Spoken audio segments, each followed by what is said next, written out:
So this video is an introduction to the development of vascular system. So for my convenience, I am splitting this topic into three components. First is development of arterial system.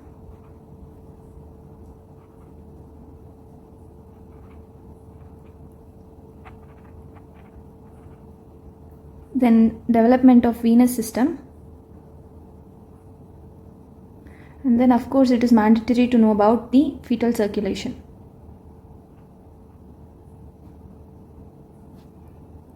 So from where the cardiovascular system develops?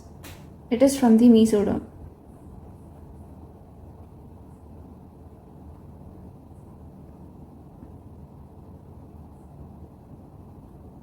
That is, it is from both intraembryonic mesoderm as well as extraembryonic mesoderm. You can see in this diagram about the intraembryonic mesoderm. Of course, it is again splitted into paraxial mesoderm, intermediate mesoderm and lateral plate mesoderm, and surrounding the yolk sac and the amniotic cavity is the extraembryonic mesoderm. Okay, let me make a new diagram to represent that.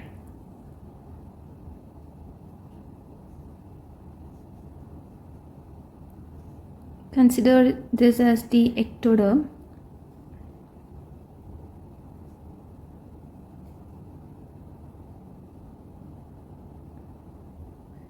And this is the notochord.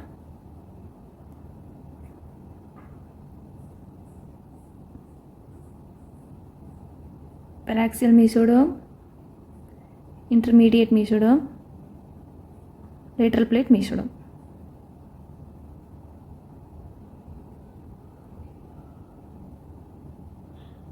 For a clear-cut view, I am just splitting those mesoderms into three parts.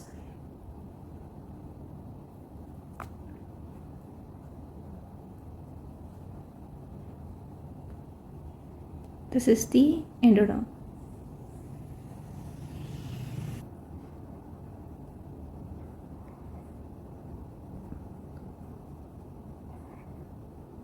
This is the amniotic cavity.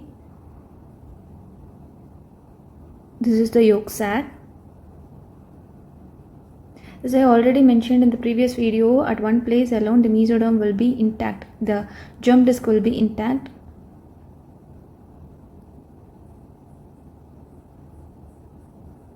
It is called as the connecting stalk. Of course, that connecting stalk will be continuous with the splanchnopleuric mesoderm and somatopleuric mesoderm, that is the extraembryonic mesoderm.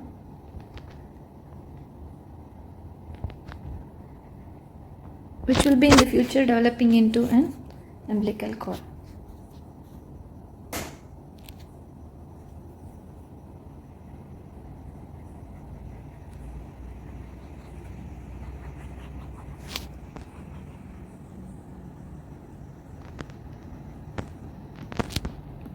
So consider this as somatopleuric mesoderm.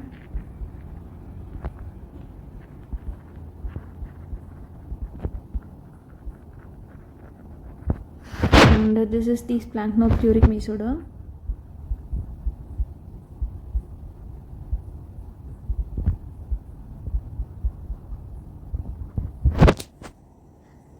This is the lateral plate mesoderm. And this is the intermediate mesoderm.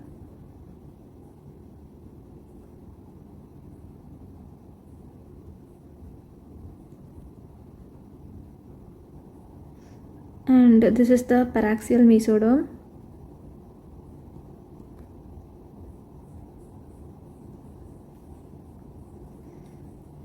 These three together, that is the lateral plate mesoderm, intermediate mesoderm and paraxial mesoderm, together are called as the intraembryonic mesoderm, and the splanchnopleuric and somatopleuric together called extraembryonic mesoderm. Of course, so this is the yolk sac, amniotic cavity, and this is the yolk sac, which is continuous with the endoderm, and the amniotic cavity is continuous with the ectoderm. Of course, outer to the a somatopleuric mesoderm, it is the cytotrophoblast, and outer to that it is the syncytiotrophoblast. Of course, some chorionic villi will be developing from that. That is separate story.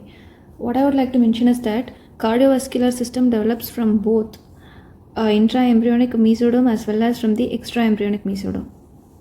So some vessels develop from the connecting stack and some from the chorionic mesoderm.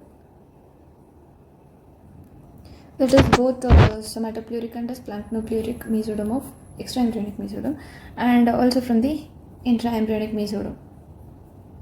So what happens? There starts appearing a cavity in the lateral plate mesoderm in the middle.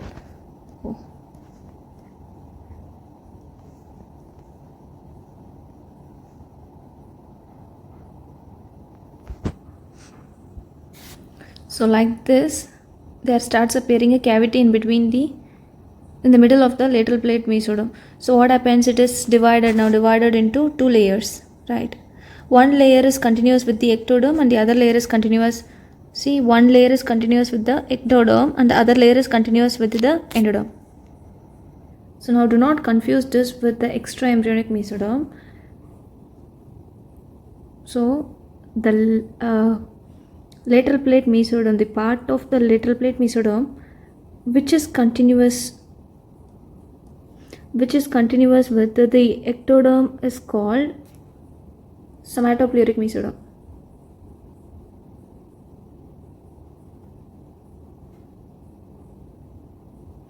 And the lateral plate, the part of the lateral plate mesoderm which is continuous with the endoderm, okay, that is called splanchnopluric mesoderm.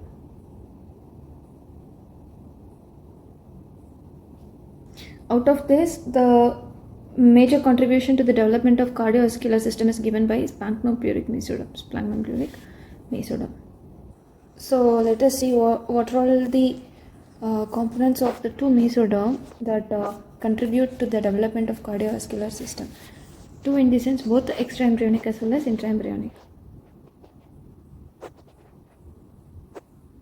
So especially in the extraembryonic mesoderm, the mesoderm around the yolk sac and amniotic cavity contributes more to the development of cardiovascular system. Of course, it is called as a splanchnopluric mesoderm. Just to prevent the confusion between the intraembryonic mesoderm and the extraembryonic mesoderm, I'm just mentioning that as the mesoderm around the yolk sac and amniotic cavity.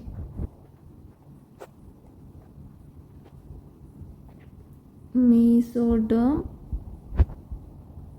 around the yolk sac and amniotic cavity. Then of course the connecting stack.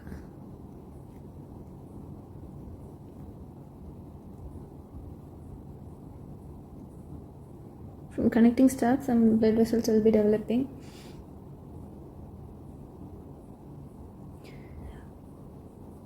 And from the chorionic plate.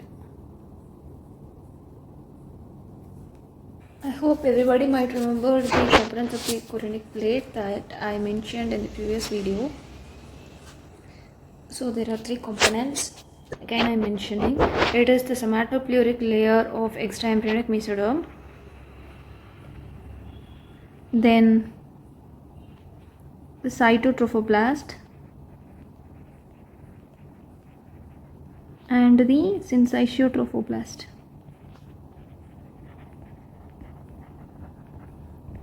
This will be developing into placenta.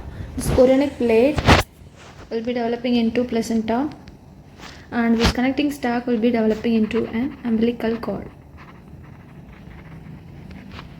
Of course, in the intraembryonic mesoderm, splanchnopluric part of the lateral plate mesoderm contributes more towards the development of cardiovascular system.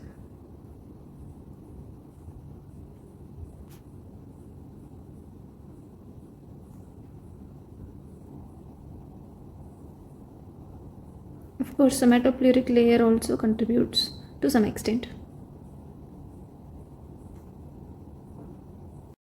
I hope everybody would have heard about the mesenchymal cells.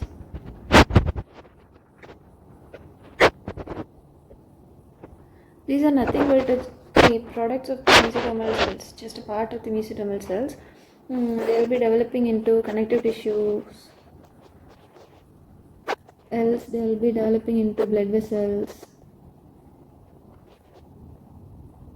they will be developing into blood cells like RBCs, WBCs. They are just like the precursors, right? So now let us take a look about how the blood vessels form. Consider this as the mesenchymal cells.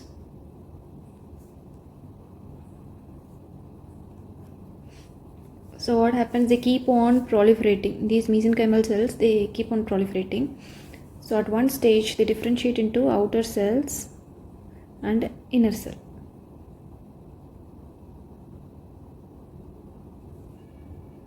So the outer cells, they differentiate to become angioblast cells.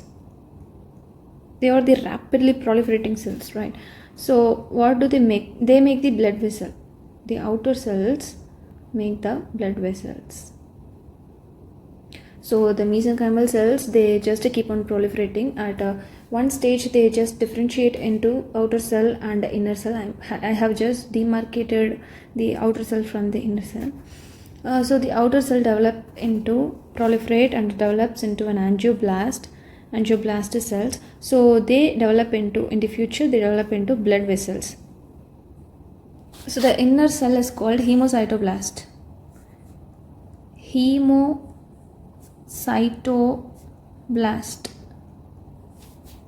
So blood cell producing cells, right? They proliferate and differentiate to produce cells like RBCs, WBCs and platelets. So what happens, a group of cells, they just start proliferating like this. Outer cell mass and to an inner cell.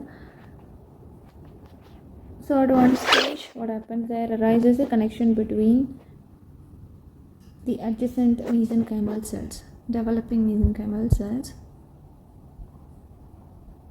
There arises a connection, and after a certain period,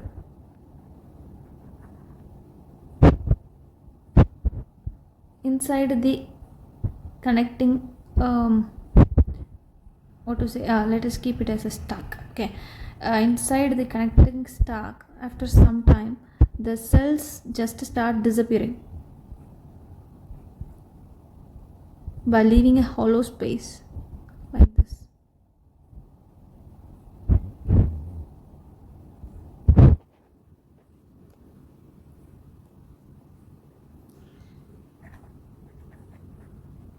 Thereby what do? They just start connecting the adjacent cells like this.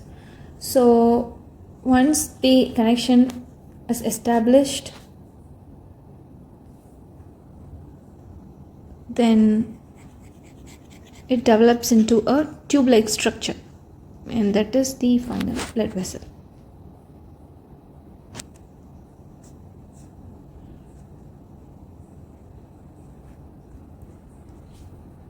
So do not forget that the outer cells are called angioblast, which proliferate and differentiate to make the blood vessels, and the inner cell is called the hemocytoblast, which proliferate and differentiate to form the blood cells, RBCs, WBCs and platelets. So there are two ways to make blood vessels. So the first way is what I explained till now, right? That the mesenchymal cells, they proliferate and differentiate to form the angioblast and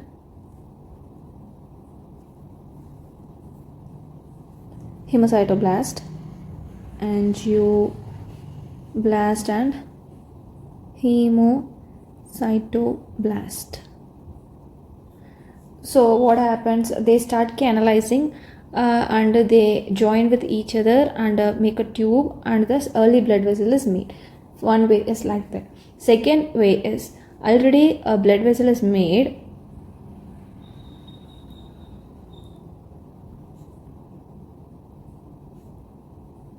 A sprouting blood vessel arises from the already existing blood vessel. The second way of making a blood vessel is a sprouting blood vessel arises from the already existing blood vessel. So I will explain the second process with a clear-cut diagram. Before that, the major blood vessels like aorta, cardinal veins are made by the first process, and this process is called vasculogenesis.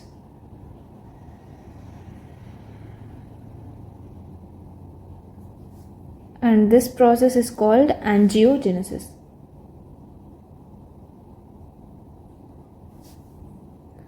I am now explaining about the angiogenesis.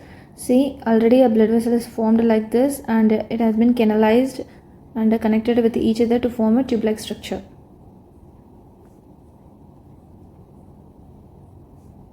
Right.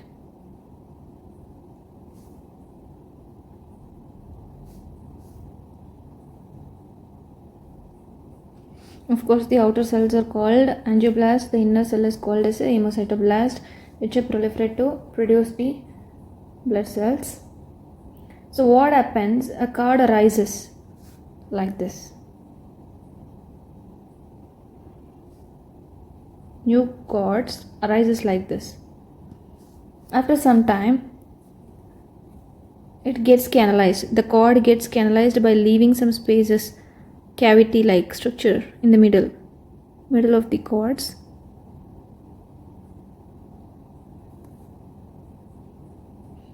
So after some time, the central cord cells start disintegrating by producing a canaliculi. So this is how smaller blood vessels, they sprout out from the major blood vessels. And sprouting out of blood vessels from the major blood vessels, that is already formed blood vessel, this process is called angiogenesis.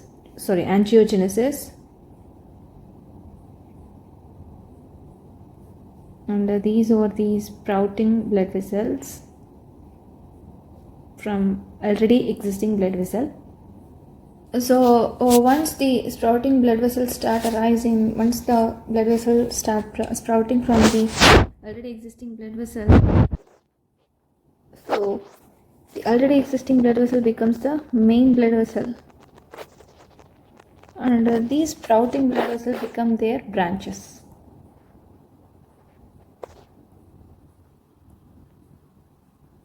Branches of the main blood vessel. So this is the process of vasculogenesis and angiogenesis. And further details of development of arterial system and venous system will be discussed in the next video. Do subscribe, and the next video will be within shorter span of time. Thank you.